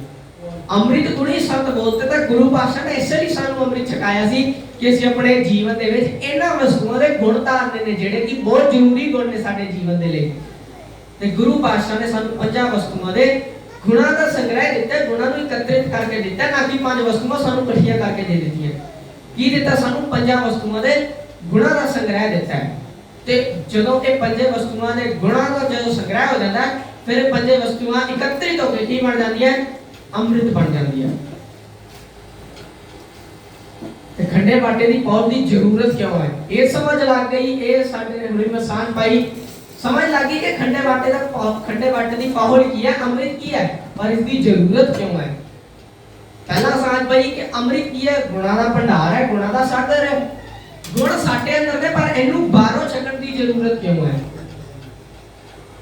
पंक्तियां में सांझ पाई सी कि परमात्मा का नाम भी अमृत है, परमात्मा की दृष्टि भी अमृत है, वेला भी अमृत है ते बाणी भी अमृत है। ते फिर बाहरों अमृत छकण की जरूरत ही क्यों है? असि अमृत वेला साम लेने हैं, बाणी पढ़ते हैं, परमात्मा की बंदगी करते हैं, पर फिर बाहरों अमृत छकण की जरूरत क्यों है? यह भी साडे मनां दे विच एक सवाल पैदा होता है कि गुण तां साडे अंदर ही ने, गुण तां हरेक व्यक्ति दे अंदर कोई ना कोई गुण हुंदा है, अपने आप विच ओहदा गुण हुंदा है, गुण प्रगट हुंदा है, ते फिर बाहरों अमृत छकण की जरूरत की? गुरबाणी फरमाती है जैसे धरती ऊपर मेघला बरसत है, क्या धरती मध्य पानी नहीं? हुण मेघला कहंदे ने जी बादलां, आकाश जेड़े बादल होंदे ने उन्हां नूं मेघला कहा जांदा है। जैसे धरती ऊपर मेघला बरसत है, क्या धरती मध्य पानी नहीं? एक किसान वीर नूं किसी ने सवाल पूछया कि तू पानी दी उड़ीक दे लई आकाश वाल बादलां वाल क्यों वेखदा, धरती थल्ले पानी नहीं हैगा? तू आकाश वाल बादलां वाल पानी दी उड़ीक कर रहा है, मान ले जो पानी जेड़ा बरसात है वो थोड़ी हुई, तेरी कणक जेड़ी तेरी फसल है वो सुक के तबाह होगी, फिर जे मान ला बरसात हद तो वध होगी, हाड़ आ गया तां भी तेरी फसल बर्बाद हो जाएगी। जो तू बरसात वाले क्यों उड़ीक करदा है? तू धरती ते थल्ले इन्ना पानी है, ओनू जब उनते ओदे राही अपनी जेड़ी फसल है ओनू बो। पर वो किसान जेड़ा सी उन्होंने इन्ना वधिया जवाब दिता, कहता है कि जेकर ऊपर बरसात ना होवे तो धरती के थल्ले का जो पानी है वह लैवल होर नीवा हो जाता है, तो वो पानी की पहुंच मेरी फसलों तक होंदी नहीं हैगी। सानू आम पता है कि जेड़े पहाड़ी इलाके होंदे ने जिथे बरसात ज्यादा होंदी है, उत्थे जेड़ा पानी का लैवल होंदा ना धरती के थल्ले पानी का लैवल वो अपने आप ही उच्चा होंदा है, उत्थे किसी को बोर करने की लोड़ तो पैंदी नहीं, उत्थे पहले ही उच्चा होंदा है, नदियां बहदियां ते जिथे बरसात घट होंदी है उत्थे पानी का लैवल बहुत नीवा होंदा है, तो बोर करके भी पहुंचे ही मसा जा सकता है। जो किसान ने जवाब दिता कि ऊपरों जिहड़ी बरसात है ओदे ते धरती दे थल्ले दा जिहड़ा पानी है ओदा लैवल ऊपरली बरसात ते टिकिया होया है। हुण एक आम उदाहरण की सांझी कਰਾਂ जी कि जिवें ਅਸੀਂ ਆਪਣੇ ਘਰਾਂ ਦੇ ਵਿੱਚ ਸਮਰਸੀਬਲ ਲਵਾਉਂਦੇ ਆ, ਹੈਂਡ ਪੰਪ ਲਵਾਉਂਦੇ ਆ, ਤਾਂ ਜਦੋਂ ਪਹਿਲੀ ਵਾਰ ਲਗਾਇਆ ਜਾਂਦਾ ਤਾਂ ਪਹਿਲਾਂ ਹੀ ਉਹਦੇ ਵਿੱਚ ਉੱਪਰੋਂ 3-4 ਬਾਲਟੀਆਂ ਸਾਨੂੰ ਪਾਣੀ ਪਾਣਾ ਪੈਂਦਾ ਹੈ। ਕਿਉਂ ਪਾਣਾ ਪੈਂਦਾ ਹੈ? ਤਾਂ ਕਿ ਜਿਹੜਾ ਉੱਪਰੋਂ ਪਾਣੀ ਪਾਇਆ ਤੇ ਧਰਤੀ ਦੇ ਹੇਠਾਂ ਜਿਹੜਾ ਪਾਣੀ ਹੈ ਉਹਨਾਂ ਦਾ ਆਪਸ ਦੇ ਵਿੱਚ ਸੰਬੰਧ ਬਣ ਜਾਏ, ਫਿਰ ਭਾਵੇਂ ਸਾਰੀ ਉਮਰ ਉਹਦੇ ਤੋਂ ਪਾਣੀ ਕੱਢਦੇ ਰਹੋ ਕਦੇ ਥੋੜ ਨਹੀਂ ਹੁੰਦੀ, ਪਰ ਸਾਨੂੰ ਪਹਿਲਾਂ ਖੁਦ ਪਾਣੀ ਪਾਉਣਾ ਪੈਂਦਾ ਤਾਂ ਕਿ ਉਹਦੇ ਨਾਲ ਉਹਦਾ ਸੰਬੰਧ ਬਣ ਜਾਏ। ਇਸੇ ਤਰ੍ਹਾਂ ਅੰਮ੍ਰਿਤ ਸਾਡੇ ਅੰਦਰ ਵੀ ਹੈ, ਗੁਣ ਸਾਡੇ ਅੰਦਰ ਵੀ ਨੇ, ਪਰ ਉਹ ਪ੍ਰਗਟ ਕਿਵੇਂ ਹੋਣਗੇ, ਉਹ ਉਜਾਗਰ ਕਿਵੇਂ ਹੋਣਗੇ ਜਦੋਂ ਤੱਕ ਅਸੀਂ ਬਾਹਰੋਂ ਗੁਣ ਹੀ ਨਹੀਂ ਲਵਾਂਗੇ, ਜਦੋਂ ਤੱਕ ਅਸੀਂ ਉੱਪਰੋਂ ਪਾਣੀ ਨਹੀਂ ਪਾਵਾਂਗੇ, ਧਰਤੀ ਦੇ ਥੱਲੇ ਅਸੀਂ ਸਮਰਸੀਬਲ ਨਾਲ ਪਾਣੀ ਵੀ ਨਹੀਂ ਕੱਢ ਸਕਦੇ। ਉਸੇ ਤਰ੍ਹਾਂ ਜਿਹੜੇ ਸਾਡੇ ਅੰਦਰ ਗੁਣ ਹੈ ਨੇ ਉਹਨਾਂ ਨੂੰ ਪ੍ਰਗਟ ਕਰਨ ਦੇ ਲਈ ਸਾਨੂੰ ਪਹਿਲਾਂ ਬਾਹਰੋਂ ਅੰਮ੍ਰਿਤ ਛਕਣ ਦੀ ਜਿਹੜੀ ਹੈ ਉਹ ਜ਼ਰੂਰਤ ਹੈ। ਬਾਹਰੋਂ ਅੰਮ੍ਰਿਤ ਛਕਣ ਦੀ ਜ਼ਰੂਰਤ ਕਿਉਂ ਹੈ? ਜੇਕਰ ਅਸੀਂ ਬਾਹਰੋਂ ਅੰਮ੍ਰਿਤ ਨਾ ਛਕਿਆ ਫਿਰ ਸਾਡੇ ਅੰਦਰਲੇ ਗੁਣ ਵੀ ਪ੍ਰਗਟ ਨਹੀਂ ਹੋਣਗੇ। ਹੁਣ ਅੰਮ੍ਰਿਤ ਛਕਣ ਤੋਂ ਭਾਵ ਇਹ ਨਹੀਂ ਕਿਸੇ ਪੰਜੇ ਵਸਤੂਆਂ ਦਾ ਸਮੇਤ ਛਕਣਾ, ਉਹਨਾਂ ਦੇ ਗੁਣ ਧਾਰਨੇ ਨੇ ਤਾਂ ਸਾਡੇ ਅੰਦਰਲੇ ਜਿਹੜੇ ਬਾਕੀ ਗੁਣ ਨੇ ਉਹ ਵੀ ਪ੍ਰਗਟ ਆਪਣੇ ਆਪ ਹੋ ਜਾਣਗੇ। ਤੇ ਅੰਮ੍ਰਿਤ ਛਕਣ ਦਾ ਤਰੀਕਾ ਕੀ ਹੈ? ਸਾਂਝ ਪਾਈ ਕਿ ਅੰਮ੍ਰਿਤ ਕੀ ਹੈ, ਅੰਮ੍ਰਿਤ ਦੀ ਜ਼ਰੂਰਤ ਕਿਉਂ ਹੈ, ਅੰਮ੍ਰਿਤ ਰਾਹੀਂ ਗੁਰੂ ਪਾਤਸ਼ਾਹ ਨੇ ਸਾਨੂੰ ਗੁਣ ਬਖਸ਼ੇ ਨੇ, ਤੇ ਫਿਰ ਅੰਮ੍ਰਿਤ ਛਕਣ ਦਾ ਤਰੀਕਾ ਕੀ ਹੈ? तरीके तो भी सानू एक सिक्ख्या देती है, सानू एक गुण बख्शे, एक तरीके तो भी सानू गुरु महाराज पातशाह जी ने की बख्शे? एक गुण बख्शे है। ਅਸੀਂ ਵੇਖਦੇ ਹਾਂ ਕਿ ਜਦੋਂ ਅੰਮ੍ਰਿਤ ਛਕਾਇਆ ਜਾਂਦਾ ਹੈ ਤਾਂ ਸਾਨੂੰ ਬੁੱਕ ਬਣਾ ਕੇ ਛਕਾਇਆ ਜਾਂਦਾ ਹੈ। ਹੁਣ ਅਸੀਂ ਸੋਚੀਏ ਕਿ ਅਸੀਂ ਪਾਣੀ ਪੀਨੇ ਆ, ਦੁੱਧ ਪੀਨੇ ਆ, ਅਸੀਂ ਗਲਾਸ 'ਚ ਪੀਨੇ ਆ, ਕੋਈ ਭਾਂਡੇ 'ਚ ਪੀਨੇ ਆ, पर अमृत छकाउण दा जेड़ा वरतारा है, अमृत छकाउण दा जेड़ा तरीका फिर बुक बना के क्यों चुनिया गुरु पातशाह ने? क्यों ये मर्यादा बनाई कि ਅਸੀਂ ਜਦੋਂ अमृत छकना ਤਾਂ बुक बना के छकना है? ਉਹਦੇ ਪਿੱਛੇ ਇੱਕ ਕਾਰਨ ਹੈ, ਉਹਦੇ ਤੋਂ ਸਾਨੂੰ ਇੱਕ ਗੁਣ ਬਖਸ਼ਿਆ ਹੈ। ਉਹ ਕੀ ਕਿ ਜਦੋਂ ਅਸੀਂ ਬੁੱਕ ਬਣਾ ਕੇ ਆਮ ਕੋਈ ਕੰਮ ਕਰਨ ਲੱਗਦੇ ਆ ਜਾਂ ਬੁੱਕ ਬਣਾ ਕੇ ਪਾਣੀ ਪੀਂਦੇ ਆ, ਅੱਧੇ ਤੋਂ ਵੱਧ ਪਾਣੀ ਕੀ ਹੋ ਜਾਂਦਾ ਹੈ? ਥੱਲੇ ਡੁੱਲ ਜਾਂਦਾ ਹੈ। ਪਰ ਗੁਰੂ ਮਹਾਰਾਜ ਪਾਤਸ਼ਾਹ ਜੀ ਨੇ ਕਿਹਾ कि तू जो अमृत छकना है ना तो तू अमृत किवें छकना है? बुक बना के छकना है। पर असीं सोचिए जिवें वो पानी डोल जाता है, अमृत तां कीमती चीज है, वो डोल गई फिर तो इहदे विच की हुंदा है? एक ਸਾਨੂੰ ਗੁਣ ਬਖਸ਼ਿਆ ਗੁਰੂ ਮਹਾਰਾਜ ਜੀ ਨੇ ਕਿ ਜਦੋਂ ਅਸੀਂ ਬੁੱਕ ਬਣਾਉਂਦੇ ਆ, ਅੰਮ੍ਰਿਤ ਛਕਣ ਲੱਗੇ ਜਦੋਂ ਅਸੀਂ ਬੁੱਕ ਬਣਾਉਂਦੇ ਆ ਤਾਂ ਆਪਣੇ ਉਂਗਲਾਂ ਦੇ ਵਿੱਚ ਦੀ ਜਿੰਨੀ ਵੀ ਗੈਪ ਹੁੰਦੀ ਹੈ, ਜਿਹੜੀ ਵਿੱਚ ਹੁੰਦੀ ਹੈ, ਉਹਨੂੰ ਅਸੀਂ ਖਤਮ ਕਰ ਦਿੰਦੇ ਆ, ਤਾਂ ਕਿ ਜਿਹੜੀ ਅੰਮ੍ਰਿਤ ਦੀ ਕੀਮਤ ਆ ਉਹ ਸਾਨੂੰ ਸਮਝ ਪਈ ਹੁੰਦੀ ਹੈ। ਸਾਨੂੰ ਅੰਮ੍ਰਿਤ ਦੀ ਕੀਮਤ ਪਤਾ ਹੁੰਦੀ ਹੈ, ਇਸ ਲਈ ਆਪਣੇ ਉਂਗਲਾਂ ਦੀ ਵਿੱਥ ਜਿਹੜੀ ਹੈ ਉਹ ਖਤਮ ਕਰ ਦਿੰਦੇ ਆ, ਤਾਂ ਫਿਰ ਅਸੀਂ ਅੰਮ੍ਰਿਤ ਛਕਦੇ ਆ। ਤੇ ਹੁਣ ਇਹ ਵਿੱਥ ਖਤਮ ਕਰਨ ਤੋਂ ਸਾਨੂੰ ਕੀ ਗੁਰੂ ਗੋਬਿੰਦ ਸਿੰਘ ਮਹਾਰਾਜ ਪਾਤਸ਼ਾਹ ਜੀ ਨੇ ਗੁਣ ਬਖਸ਼ਿਆ ਹੈ। ਵਿੱਥ ਖਤਮ ਕਰਨ ਤੋਂ ਭਾਵ ਕਿ ਅੱਜ ਜਿਹੜੇ ਸਾਡੇ ਦੇ ਵਿੱਚ ਦੂਰੀਆਂ ਬਣੀਆਂ ਹੋਈਆਂ, ਜਿਹੜੀ ਸਾਡੇ ਦੇ ਵਿੱਚ ਏਕਤਾ ਨਹੀਂ ਹੈ, ਕਿਸੇ ਦੀ ਜਾਤ ਪਾਤ ਕਰਕੇ ਦੂਰੀ ਬਣੀ ਹੈ, ਕਿਸੇ ਦੇ ਕਿਸੇ ਕਾਰਨ ਦੂਰੀ ਬਣੀ ਹੈ, ਇਹ ਜਿਹੜੀਆਂ ਵਿਥਾਂ ਨੇ ਇਹਨਾਂ ਨੂੰ ਖਤਮ ਕਰਨ ਲਈ ਗੁਰੂ ਮਹਾਰਾਜ ਪਾਤਸ਼ਾਹ ਜੀ ਨੇ ਸਾਨੂੰ ਦੱਸਿਆ ਸੀ। ਉਹ ਤਰੀਕੇ ਤੋਂ ਸਾਨੂੰ ਇਹਨਾਂ ਜਿਹੜੀਆਂ ਵਿਥਾਂ ਨੇ, ਜਿਹੜੇ ਸਾਡੇ ਅੱਜ ਦੇ ਜਿਹੜੀਆਂ ਵਿਥਾਂ ਪੈ ਚੁੱਕੀਆਂ, ਜਿਹੜੀਆਂ ਦੂਰੀਆਂ ਬਣ ਚੁੱਕੀਆਂ, ਇਹਨਾਂ ਨੂੰ ਖਤਮ ਕਰਨ ਬਾਰੇ ਗੁਰੂ ਗੋਬਿੰਦ ਸਿੰਘ ਮਹਾਰਾਜ ਪਾਤਸ਼ਾਹ ਨੇ ਅੰਮ੍ਰਿਤ ਛਕਣ ਦੇ ਤਰੀਕੇ ਤੋਂ ਦੱਸਿਆ ਕਿ ਜਿਵੇਂ ਅਸੀਂ ਅੰਮ੍ਰਿਤ ਛਕਣ ਲੱਗਿਆ, ਉਂਗਲਾਂ ਦੀ ਵਿੱਥ ਖਤਮ ਕਰਦੇ ਆ, ਉਂਗਲਾਂ ਦਾ ਗੈਪ ਖਤਮ ਕਰਦੇ ਆ ਕਿ ਕਿਤੇ ਅੰਮ੍ਰਿਤ ਡੁੱਲੇ ਨਾ, ਇਸ ਤਰ੍ਹਾਂ ਅਸੀਂ ਆਪਣੇ ਜੀਵਨ ਦੇ ਵਿੱਚ ਬਾਕੀਆਂ ਨਾਲ ਜਿਹੜੀ ਦੂਰੀ ਬਣੀ ਹੈ, ਜਿਹੜਾ ਸਾਡਾ ਕੋਈ ਪ੍ਰੋਬਲਮ ਹੈ, ਉਹਨੂੰ ਅਸੀਂ ਖਤਮ ਕਰਨਾ ਹੈ, ਵਿੱਥਾਂ ਨੂੰ ਖਤਮ ਕਰਨਾ ਹੈ। ਪਰ ਅੱਜ ਅਸੀਂ ਏਕਤਾ ਵਾਲਾ ਗੁਣ ਆਪਣੇ ਜੀਵਨ ਦੇ ਵਿੱਚ ਕੀ ਲਿਆਣਾ ਸੀ, ਆਪਣੀਆਂ ਦੂਰੀਆਂ ਕੀ ਖਤਮ ਕਰਨੀਆਂ ਸੀ, ਆਪਣੀਆਂ ਵਿੱਥਾਂ ਕੀ ਖਤਮ ਕਰਨੀਆਂ ਸੀ, ਅਸੀਂ ਚੱਕ ਕੇ ਅੰਮ੍ਰਿਤ ਹੀ ਕਈ ਪ੍ਰਕਾਰ ਦੇ ਬਣਾ ਦਿੱਤੇ। ਕਿ ਉਹ ਬਾਬਾ ਜੀ ਦਾ ਅੰਮ੍ਰਿਤ ਹੈ, ਉਹ ਉੱਥੋਂ ਚੱਕਿਆ ਅੰਮ੍ਰਿਤ ਹੈ, ਉਸ ਥਾਂ ਤੋਂ ਚੱਕਿਆ ਅੰਮ੍ਰਿਤ ਹੈ। ਵਿੱਥਾਂ ਨਹੀਂ ਖਤਮ ਕੀਤੀਆਂ, ਆਪਣੀਆਂ ਦੂਰੀਆਂ ਨਹੀਂ ਖਤਮ ਕੀਤੀਆਂ, ਅਸੀਂ ਚੱਕ ਕੇ ਅੰਮ੍ਰਿਤ ਹੀ ਕਈ ਪ੍ਰਕਾਰ ਦੇ ਬਣਾ ਦਿੱਤੇ। ਗੁਰੂ ਮਹਾਰਾਜ ਜੀ ਨੇ ਸਾਨੂੰ ਇੱਕ ਪ੍ਰਕਾਰ ਦਾ ਅੰਮ੍ਰਿਤ ਬਖਸ਼ਿਆ ਸੀ। ਉਹ ਅੰਮ੍ਰਿਤ ਕਿਹੜਾ ਸੀ ਕਿ ਆਪਣੇ ਜੀਵਨ ਦੇ ਵਿੱਚ ਚੰਗੇ ਗੁਣ ਧਾਰਨੇ ਨੇ। ਅੰਮ੍ਰਿਤ ਤੋਂ ਭਾਵ ਕੀ ਹੈ? ਗੁਣਾਂ ਦਾ ਸਾਗਰ, ਗੁਣਾਂ ਦਾ ਭੰਡਾਰ। ਜੇ ਅਸੀਂ ਗੱਲ ਕਰੀਏ ਕਿ ਜੇਕਰ ਅੰਮ੍ਰਿਤ ਗੁਣਾਂ ਦਾ ਸਾਗਰ ਹੈ, ਅੰਮ੍ਰਿਤ ਗੁਣਾਂ ਦਾ ਭੰਡਾਰ ਹੈ, ਤੇ ਫਿਰ ਉਹ ਪਰਮਾਤਮਾ ਕੀ ਹੈ? ਸਾਰੀ ਗੱਲ ਕੀਤੀ ਗਈ ਕਿ ਚੰਗੇ ਗੁਣ ਧਾਰਨੇ ਨੇ, ਚੰਗੀਆਂ ਵਿਚਾਰਾਂ ਧਾਰਨੀਆਂ, ਚੰਗੀ ਸੋਚ ਬਣਾਉਣੀ ਹੈ, ਆਪਣੇ ਜੀਵਨ ਦੇ ਵਿੱਚ ਜਿੰਨਾ ਹੋ ਸਕਦਾ ਉਹਨੇ ਚੰਗੇ ਗੁਣ ਕਮਾਉਣੇ ਨੇ। ਫਿਰ ਪਰਮਾਤਮਾ ਨਾਲ ਪ੍ਰਾਪਤੀ ਕਿਵੇਂ ਹੋਵੇਗੀ?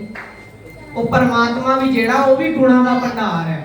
ਉਹ ਜਿਹੜਾ ਪਰਮਾਤਮਾ ਉਹ ਵੀ ਗੁਣਾਂ ਦਾ ਸਾਗਰ ਹੈ। ਗੁਰਬਾਣੀ ਵਿੱਚ ਕਿਹਾ ਗਿਆ ਸਤਿਗੁਰ ਗੁਣੀ ਨਿਧਾਨ ਹੈ। ਜੋ ਜਿਹੜਾ ਪਰਮਾਤਮਾ ਉਹ ਖੁਦ ਗੁਣਾਂ ਦਾ ਸਾਗਰ ਹੈ। ਤੇ ਪਰਮਾਤਮਾ ਨੂੰ ਜਾਣਨ ਦੇ ਦੋ ਨਾਮ ਸਾਡੇ ਸਾਹਮਣੇ ਆਉਂਦੇ ਨੇ। ਪਹਿਲਾ ਉਹ ਜਿਹਨੇ ਸਾਰੀ ਧਰਤੀ ਬਣਾਈ, ਜਿਹਨੇ ਸਾਰੀ ਧਰਤੀ ਦੀ ਰਚਨਾ ਕੀਤੀ, ਜਿਨ੍ਹਾਂ ਨੇ ਇਹ ਸਾਰੀ ਧਰਤੀ ਦੀ ਸਾਜਨਾ ਕੀਤੀ।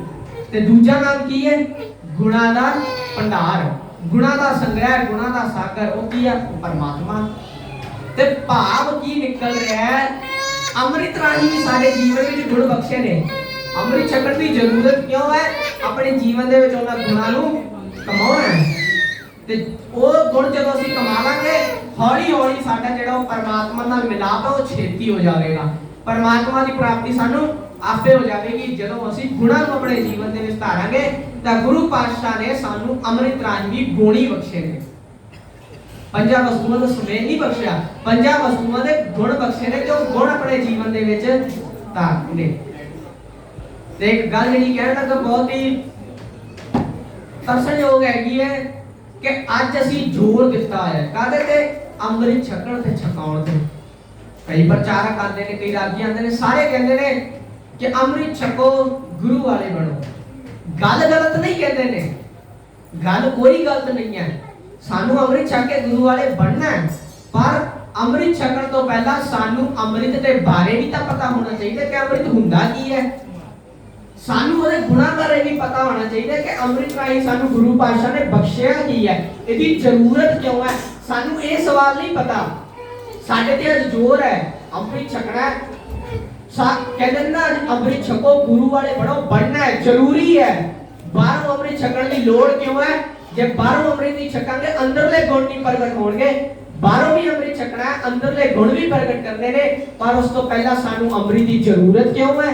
ਅੰਮ੍ਰਿਤ ਹੁੰਦਾ ਕੀ ਹੈ? ਅੰਮ੍ਰਿਤ ਦੇ ਗੁਣ ਜਿਹੜੇ ਨੇ ਉਹਨਾਂ ਨੂੰ ਆਪਣੇ ਜੀਵਨ ਦੇ ਵਿੱਚ ਵਸਾਉਣ ਦੀ, ਕਮਾਉਣ ਦੀ ਪਹਿਲਾਂ ਸਾਨੂੰ ਸਮਝ ਆ ਜਾਵੇ, ਫਿਰ ਅਸੀਂ ਅੰਮ੍ਰਿਤ ਛਕਣਾ। ਤੇ ਅੱਜ ਹੀ ਗੁਰੂ ਨਾਨਕ ਸਾਹਿਬ ਪਾਤਸ਼ਾਹ ਜੀ ਦਾ ਪ੍ਰਗਟ ਦਿਹਾੜਾ ਹੈ, ਪ੍ਰਕਾਸ਼ ਪੁਰਬ ਹੈ ਅੱਜ ਉਹਨਾਂ ਦਾ, ਤੇ ਖਾਲਸੇ ਦਾ ਪ੍ਰਗਟ ਦਿਹਾੜਾ ਵੀ ਅੱਜ ਹੈ। ਤੇ ਅੱਜ ਹੀ ਅਸੀਂ ਇਹ ਪ੍ਰਣ ਕਰਨਾ ਹੈ ਕਿ ਅਸੀਂ ਹਰ ਸਾਲ ਐਵੇਂ ਮਨਾਵਾਂਗੇ ਕਿ ਖਾਲਸੇ ਦਾ ਪ੍ਰਗਟ ਦਿਹਾੜਾ ਵੀ ਪਹਿਲੀ ਵਿਸਾਖ ਨੂੰ ਮਨਾਵਾਂਗੇ, ਗੁਰੂ ਨਾਨਕ ਸਾਹਿਬ ਦਾ ਪ੍ਰਕਾਸ਼ ਪੁਰਬ ਵੀ ਪਹਿਲੀ ਵਿਸਾਖ ਨੂੰ ਮਨਾਵਾਂਗੇ, ਅੰਮ੍ਰਿਤ ਵੀ ਛਕਾਂਗੇ, ਗੁਰੂ ਵਾਲੇ ਵੀ ਬਣਾਂਗੇ। ਪਰ ਪਹਿਲਾਂ ਉਹਨਾਂ ਦੇ ਗੁਣਾਂ ਨੂੰ ਆਪਣੇ ਜੀਵਨ ਦੇ ਵਿੱਚ ਧਾਰਨ ਦੀ ਕੋਸ਼ਿਸ਼ ਕਰਾਂਗੇ। ਜਿਨ੍ਹਾਂ ਨੇ ਅੰਮ੍ਰਿਤ ਛਕਿਆ ਹੋਇਆ ਹੈ ਉਹ ਵੀ ਕੋਸ਼ਿਸ਼ ਕਰਿਓ ਕਿ ਇਹ ਜਿਹੜੇ ਗੁਣ ਨੇ, ਜਿਹੜੇ ਅਣਜਾਣੇ ਜੋ ਸਾਨੂੰ ਨਹੀਂ ਵੀ ਪਤਾ ਸੀ, ਉਹ ਇਹਨਾਂ ਗੁਣਾਂ ਨੂੰ ਹੁਣ ਅਸੀਂ ਧਾਰਨ ਦੀ ਕੋਸ਼ਿਸ਼ ਕਰਨੀ ਹੈ। ਆਪਣੇ ਜੀਵਨ ਦੇ ਵਿੱਚ ਗੁਣ ਧਾਰਨੇ ਨੇ ਤਾਂ ਸਾਨੂੰ ਪਰਮਾਤਮਾ ਦੀ ਪ੍ਰਾਪਤੀ ਹੋਵੇਗੀ। ਤੇ ਅਖੀਰ ਗੱਲ, ਗੁਰੂ ਪਾਤਸ਼ਾਹ ਨੇ ਪੰਜਾਂ ਪਿਆਰਿਆਂ ਨੂੰ ਅੰਮ੍ਰਿਤ ਛਕਾ ਦਿੱਤਾ, ਉਹਨਾਂ ਤੋਂ ਆਪ ਖੰਡੇ ਬਾਟੇ ਦੀ ਪਹੁੰਚ ਪ੍ਰਾਪਤ ਕਰ ਲਈ। ਫਿਰ ਸਾਨੂੰ ਪੰਜ ਕਕਾਰ ਬਖਸ਼ੇ, ਪੰਜ ਕੱਕੇ ਬਖਸ਼ੇ, ਜਿਹੜੇ ਕੇਸ, ਕੜਾ, ਕੰਗਾ, ਕਿਰਪਾਨ, ਕਛਹਿਰਾ। ਹੁਣ ਇਹ ਜਿਹੜੇ ਪੰਜ ਕਕਾਰ ਬਖਸ਼ੇ ਨੇ, ਇਹਨਾਂ ਦਾ ਵੀ ਆਪਣੇ ਆਪ ਦੇ ਵਿੱਚ ਗੁਣ ਹੈ, ਇਹਨਾਂ ਦੀ ਵੀ ਇੱਕ ਮਹੱਤਤਾ, ਇਹਨਾਂ ਦੇ ਪਿੱਛੇ ਵੀ ਸਾਨੂੰ ਇੱਕ ਕਾਰਨ ਹੈ, ਇੱਕ ਇਤਿਹਾਸ ਹੈ ਕਿ ਇਹ ਪੰਜ ਕਕਾਰ ਹੀ ਸਾਨੂੰ ਕਿਉਂ ਬਖਸ਼ੇ ਨੇ। ਇਸ ਦੀ ਸਾਂਝ ਮੈਂ ਆਪ ਜੀ ਨਾਲ ਫਿਰ ਕਦੇ ਪਾਵਾਂਗਾ। ਅੱਜ ਆਪ ਸਾਰੇ ਅੱਗੇ ਬੇਨਤੀ ਹੈ, ਅੰਮ੍ਰਿਤ ਛਕ ਕੇ ਗੁਰੂ ਵਾਲੇ ਬਣਨਾ ਹੈ, ਪਰ ਪਹਿਲਾਂ ਅੰਮ੍ਰਿਤ ਦੀ ਜਾਂਚ ਕਰਨੀ ਹੈ। ਅੰਮ੍ਰਿਤ ਬਾਰੇ ਸਾਨੂੰ ਪਤਾ ਹੋਣਾ ਚਾਹੀਦਾ ਕਿ ਅੰਮ੍ਰਿਤ ਹੁੰਦਾ ਕੀ ਹੈ, ਅੰਮ੍ਰਿਤ ਦੀ ਜ਼ਰੂਰਤ ਕਿਉਂ ਹੈ, ਉਹਦੇ ਵਿੱਚ ਗੁਣ ਕਿਹੜੇ ਬਖਸ਼ੇ ਨੇ ਸਾਨੂੰ ਗੁਰੂ ਪਾਤਸ਼ਾਹ ਨੇ, ਸਾਨੂੰ ਪਹਿਲਾਂ ਉਹਨਾਂ ਬਾਰੇ ਪਤਾ ਹੋਣਾ ਚਾਹੀਦਾ। ਇੰਨੀਆਂ ਕਬੀਰਤੀਆਂ ਪ੍ਰਵਾਨ ਕਰਨੀਆਂ। ਜੇ ਕੋਈ ਗੱਲ ਚੰਗੀ ਲੱਗੀ ਹੋਵੇ ਤਾਂ ਗੁਰੂ ਦੀ ਗੱਲ ਸਮਝ ਕੇ ਆਪਣੇ ਜੀਵਨ ਦੇ ਵਿੱਚ ਕਰਾਉਣ ਦੀ ਕੋਸ਼ਿਸ਼ ਕਰਨਾ, ਤੇ ਜੇ ਕੋਈ ਭੁੱਲ ਚੁੱਕ ਹੋ ਗਈ ਹੋਵੇ ਤਾਂ ਆਪ ਮੇਰੀ ਝੋਲੀ ਪਾਉਣਾ। ਇੰਨੀਆਂ ਬੇਨਤੀਆਂ ਪ੍ਰਵਾਨ ਕਰਨੀਆਂ ਹੋਈਆਂ। ਭੁੱਲਾ ਚੁੱਕਾ ਦੀ ਖਿਮਾ ਦਿਓ ਆਸ਼ੀਸ਼। ਬਲਾਓ ਫਤਿਹ ਗੱਲ ਕਿ ਆਪ ਜੀ। ਵਾਹਿਗੁਰੂ ਜੀ ਕਾ ਖਾਲਸਾ, ਵਾਹਿਗੁਰੂ ਜੀ ਕੀ ਫਤਿਹ।